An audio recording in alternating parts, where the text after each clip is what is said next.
Саламатсыздар ма, құрметті ұстаздар? Бүгін сіздермен жаңа талаптама танысатын боламыз. Бұл жерде бір санатқа байланысты әртүрлі шаблондарда тапсырмалар құрастырылған. Соның ішінде біреуін алып қарайтын болсақ,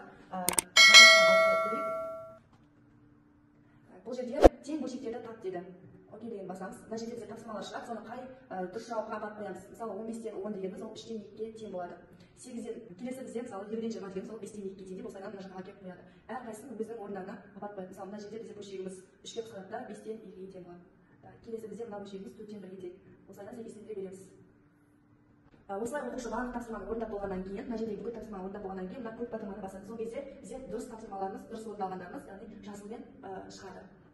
Екінші шаблон бұл мына жерде, яғни сәйкестендіруіміз қажет. Санның бөлігін тап және жауабымен жұптастыр. Енді мысалы бізге тапсырма берген 25-тің 5-тен 2 бөлігі. Енді мына жерде жауаптармен, яғни сұрақтар берген, содан жауап іздеуіміз қажет. Мысалы 25-тің 5-тен 2 бөлігі ол 50. 50-ді алып келеміз да, мынаның астына қойсақ, осылай түрін қабылдап жұптап кетеді. Келесі мысалы 160-тың 4-тен 3 бөлігі қанша дейді. Бұл жерде жауабы бізде 120 болады. Келеміз да 120-ны.